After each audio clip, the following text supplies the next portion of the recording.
Hello, everyone, and welcome back to the Real Positive Girl podcast. My name is Sabrina.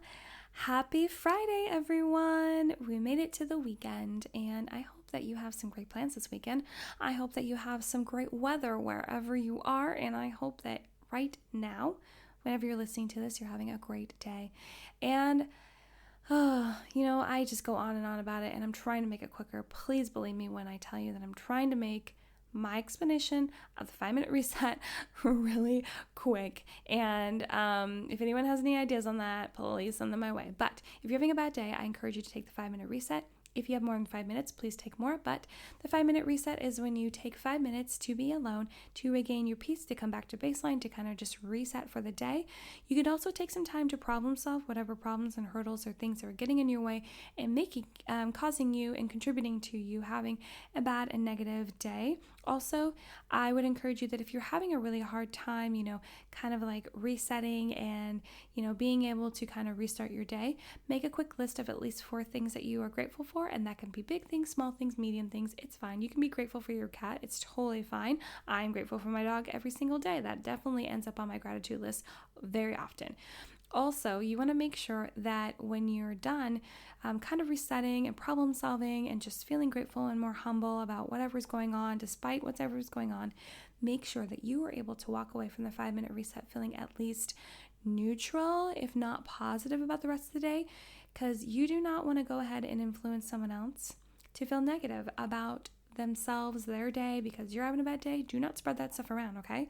Misery loves company. Do not be that friend. Also, you want to make sure that you're able to try to feel neutral, if not positive, about your day and just kind of like be able to get through the rest of it without super complaining, without thinking it's the worst day ever, and just have hope that tomorrow and the future will be even better. So I would say stay in the 5-minute reset if you are not feeling that way until you're feeling that way. But happy Friday.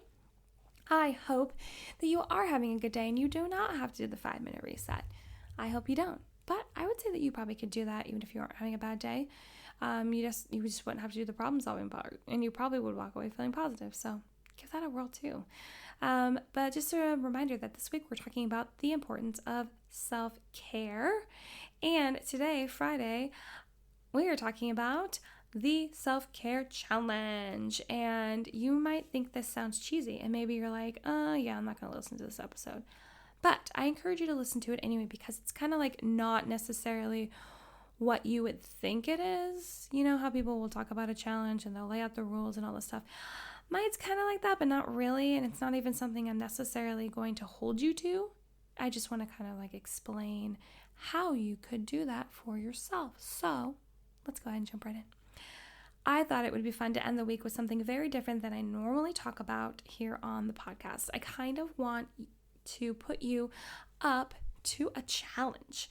Some of us have no problem with getting our self-care into our routines, but others may struggle, riding that struggle bus with that task. And sometimes doing it as a challenge can be a fun way to work it into your life. But my only disclaimer is that if you do start doing this challenge and it becomes too stressful to keep it up, please take some time to evaluate why adding in something so beneficial is causing you stress, and maybe modify the challenge to fit your life for right now. So, I just knew immediately that if I was going to challenge you to do something or ask you or encourage you to add a challenge to your life, I don't want it to be a stressful thing, because if it is a stressful thing, there's so many other things going on below that. You definitely need to attend to those things, figure them out, and then move on, because I'm not here to encourage you to add added stress to your life. Like, absolutely not. I'm here to encourage you and give you ideas on how to remove stress from your life, or how to deal with stress when you can't remove it, when it's just constantly there. So by all means, like, modify it the way that you need to. That is my only disclaimer. I just wanted to put that out there. So you can start this challenge whenever you want, and I would structure it like a typical 30-day challenge. And so the challenge is obviously going to be all about like self-care and adding self-care into your daily life, or just your regular life in general, but definitely the daily. That's why it's like a 30-day challenge, like typically like how those challenges are. Now, normally challenges are already built out for you, but I am encouraging you to create your own so that it fits you best. Isn't that cool? I thought it was a good idea. But I am going to give you some ideas and categories to include so that you have an idea of where to start. So I thought that you can create, and you can do this like anywhere, even just on a piece of paper if you don't want to be fancy about it. If you want to be fancy about it, you can go onto Canva and create for free your own little graphic of your challenge, or maybe you just want to make it in an Excel file, Google Sheets, whatever you want, or just type it up in notes in your phone, like whatever you want to do, it's fine. I would say that you should document it ahead of time and then start it, because, if you find yourself scrambling on what to do on day 17 and you haven't already planned it out, then you could end up not doing anything. And then you might feel like you kind of failed the challenge because you didn't actually do something that day because you couldn't figure it out because you waited till the last minute. You see what I'm saying? Whew, that can lead to so many emotions. So I encourage you to kind of like write it out ahead of time. But yeah, I'm just going to kind of give you ideas on what you should add in different categories so that you can kind of divide it up however you want. You can maybe do, if you want to follow these categories, you can maybe do like the first 5 days of one, next 5 days of this one, or you can just mix it up and kind of like write down all your ideas. And if you have more than 30, then that's great. But if you have just 30, that's great too. And then you can structure them on what day you want to do them, and it'll kind of give you a jump start of how to add self-care to your daily life. And then if you find it to be a little difficult to keep that schedule up, maybe you can push it back to a week or every other week, but at least you tried it in new. And then you find out if these self-care things actually work for you, or if you need to adjust and find something else that will work better for you and just make you feel better. So make sure you include tasks that involve getting your body moving in some sort of exercise. So this could be going for a walk, trying a new exercise routine, or spending more time stretching. So whatever it is, maybe you want to throw yoga in there, like any way that you can get your body moving, that you can kind of keep it healthy in a way. Maybe you like doing videos in your living room, whatever it is. Maybe you can take like a class, you can learn like a new sport like tennis or swimming or something like that. I would just encourage you to pick something that'll keep your body moving, that's kind of like exercise-y, and add that to the self-care, because it's important to always keep your body moving. Next, include activities that cause you to slow down and reflect on life, like meditation or reading, journaling, or stepping away from socials and emails for a day. And sometimes it's important to pull away from technology and social media for a day or for a few hours, half a day, whatever you can actually stand doing, or whatever your lifestyle will allow. Because I do know some people are like on call and have to like have those things near them, but not necessarily on them all the time. So I'd say figure out what's best for you. But yeah, I would just take some, add some that help you slow down, that you're not constantly just like feeding your face with technology. You're letting your mind wander and think, you're reading and learning things, or just enjoying fiction books, you're listening, you're just journaling and writing, or maybe you just dedicate yourself to filling out your planner every single day and kind of like adding fun colors, like whatever it is. I encourage you to add some sort of activity like that. Will just kind of add to your mindfulness and the wellness of that. It's also important to include tasks that push you to learn new things, like listening to podcasts or learning new hobbies, or maybe a documentary online or TV. And I think it's always important to learn something new. So maybe you do want to do a new hobby. Maybe you're learning how to play the guitar. Maybe you're learning how to cook different ways in the kitchen. Like maybe you want to learn how to use a wok, or you want to learn how to sous vide things, or you want to know how to make, let's see, what is that thing that I'm always, it's like a certain kind of egg that people make, and I think you like boil it. I forget what it's actually called, but just things like that. Maybe you want to learn that.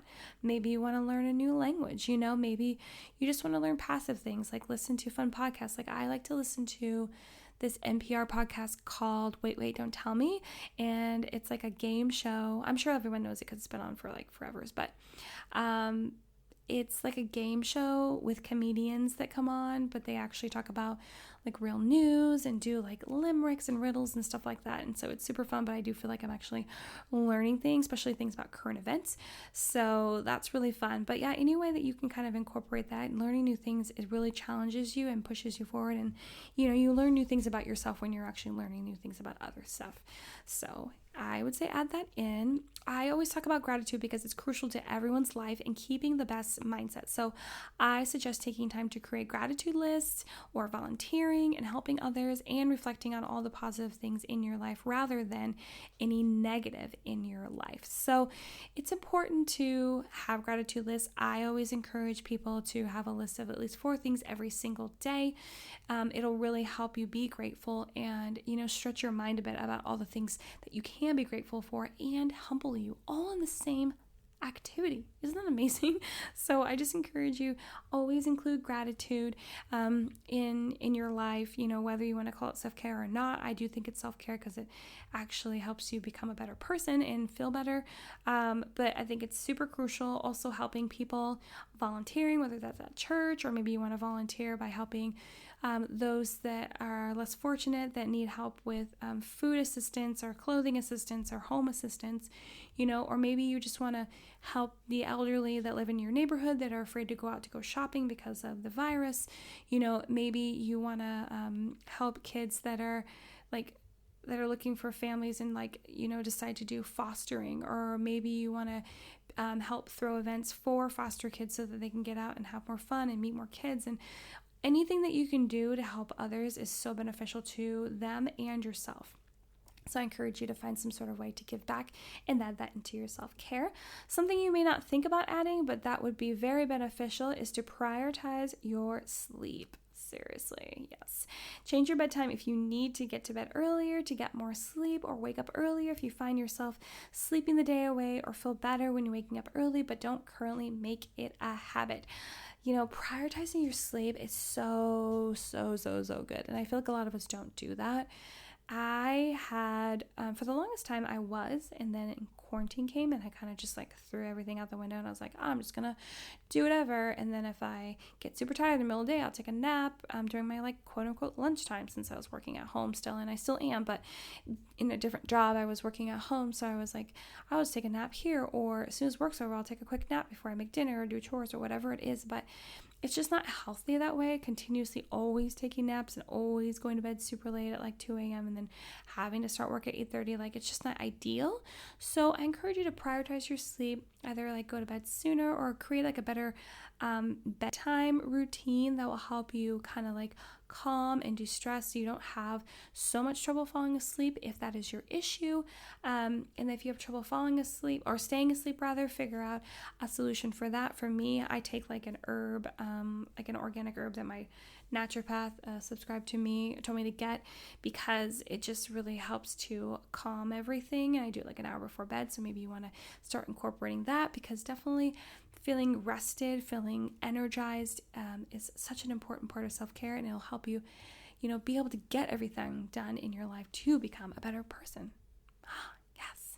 The last category I want to mention to add to your challenge is regular chores you can add in that will help you feel accomplished, more organized, and less anxious. Yeah, this could be making your bed every day. I've been seeing so many posts on that. There's one specific person that I follow on Instagram, and he talks about making your bed every single day. And I always want to participate in that and take a picture and make my bed and be look, I did it. I did too. But the problem is that my husband also works from home, but he gets up significantly later than me. And then by the time I do make my bed, it's lunchtime, and then I'm sure people are oh yeah, you made your bed now. But it's just it's someday I'll be able to make the bed right when I get out of it, but maybe not, because he enjoys sleeping in later than I do, which is totally fine. So anyway, yeah, it's you can make the bed, you can track your spending. That's super helpful.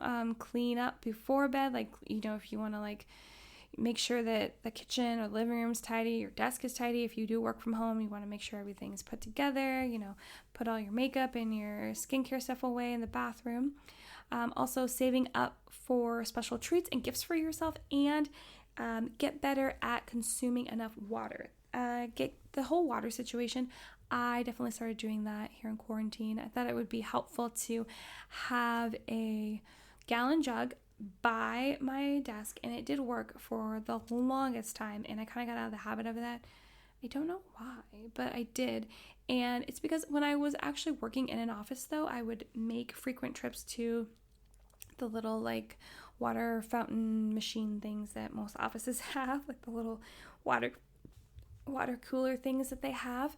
And it also gave me an opportunity to kind of like say hi to my coworkers and stuff like that. But when working at home, I found myself just continually sitting at my desk and not getting up to do many things. So I felt the need to have a gallon jug next to me so that I actually get the water in and not forget that since I didn't have those opportunities to get up and chit chat with anyone, like I could chit chat with my kiddo or my husband, but that it just really wasn't like the same. So I would just encourage you to like think about that. But yeah, any of those chores, quote unquote chores, that you can like add in that would just make you feel better. You know, the bed thing, tracking your spending, you might be like, oh, that sounds so lame, but it's so helpful and it'll actually help you, stay on top of your finances, get ahead in like any sort of savings or paying off goals that you have. I encourage you to pick one of those or come up with your own that doesn't necessarily sound like the most fun, but something that actually would be very beneficial to you. And to end this, I want to mention some of my favorite ways I like to practice self-care that may resonate with you and that you may want to include in your self-care challenge. And these are ones like super duper personal to me. So creating a daily gratitude list of at least 4 items every single day. And I can actually read you the list of ones that I have put on recently in my planner. The first one was the bakery.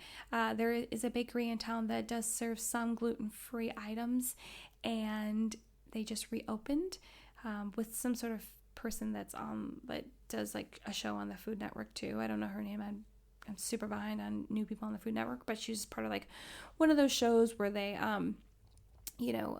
race and compete against making the best whatever. So anyway, so the bakery is definitely on my list. The next thing is like coffee. Next to the bakery is our favorite coffee place, and it was such like, when you really get a really good cup of coffee, despite us having an espresso machine at home, it's just like amazing. The next one is like my cat. I love snuggling with my cat. He's been super snuggly since quarantine started because we've been home more and there's more laps to sit on. He is so grateful and I'm so grateful for those snuggles.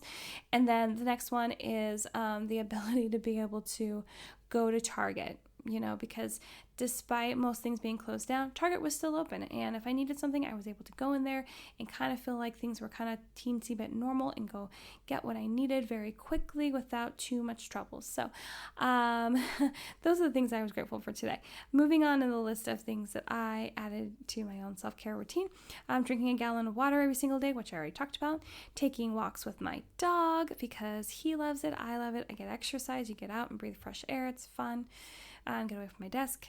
And committing to a healthy breakfast. I've definitely been trying to incorporate that as opposed to just eating like cocoa Rice Krispies every morning. Actually trying to like make eggs and have fruit or make like a sausage kind of casserole thing and then reheat that every day. Doing that. Taking time to read for pleasure. Oh man, I love reading fiction books, like romance kind of stuff, and not like the super cheesy romance, but more of like the, hard fought kind of romance where there's just like so much confusion and misunderstandings and then they find love in the end, like that kind of stuff. But I just love reading, and I like to read some self-help books too, and I've recently got into like autobiographies by like celebrities. That's kind of fun too. So yeah, reading for pleasure, so good. Saying no to something I truly don't have time for. That's super hard for me because I'm such a perfectionist and people pleaser, but I've actually gotten a lot better about it, and it actually has been contributing so well to my self-care routine. Taking care of my skin with a daily routine. I really suck at that. I have not been doing a very good job at that, but I am giving myself grace and trying more and more each day to figure out the proper routine. Also, I have gathered so many I've gathered so many skincare routine items that I don't know the proper way to use them all and write the order. So I'm still trying to figure that out too. But I'm still going at it. I'm still trying it. Not feeling guilty for taking naps when needed. I know I talked about before, like not overly doing naps in like yesterday's episode, I believe. But sometimes you just need a nap and not feeling guilty about it and just taking that quick nap when I need it so I can feel refreshed and get through the rest of the day. Amazing. And then lastly, not obsessing about mistakes I've made, because oftentimes I will obsess about mistakes I've made, and I'm like, how could I have made that mistake? How could I gone down that road, made those decisions, blah, blah, blah. But just kind of reflecting on it, figuring out where I went wrong and what I could store away in my memory for next time if it does happen again, and not try to go down that same road, and then move on. Just let it go. Just not let it rain a cloud over me eternally. No one wants that. And just kind of letting it go and not letting it beat me down and chain me down to the ground. So those are the things that I currently practice in my self-care routine. So thank you so much. I'm going to end it here for listening to the Real Positive Girl podcast. Again, my name is Sabrina, and I really hope that you appreciated and enjoyed today's episode. And if you listen to the rest of the episodes this week and any episodes in the past, I really hope you enjoyed it. And if you know someone else that would really enjoy this too, I encourage you to share it. Also, please check the description box for any notes for the show. Also, where you can find me on Instagram, my email address for any questions, comments, concerns, or prayer requests, or where you can go to my website and see my YouTube videos, listen to more podcasts, read a blog that's not there yet, and send me an email if you want. So again, thank you so much for listening. I hope you really enjoyed it. And I hope that you come back next week and hear what I'm talking about then. If you're not new here, you know that I never know what I'm going to talk about at a time. It takes me a little bit to figure it out. But I hope that you have a good weekend. I hope that I see you back here next week. But until then, have a good one. Have a great weekend, and I'll see you next time. Bye.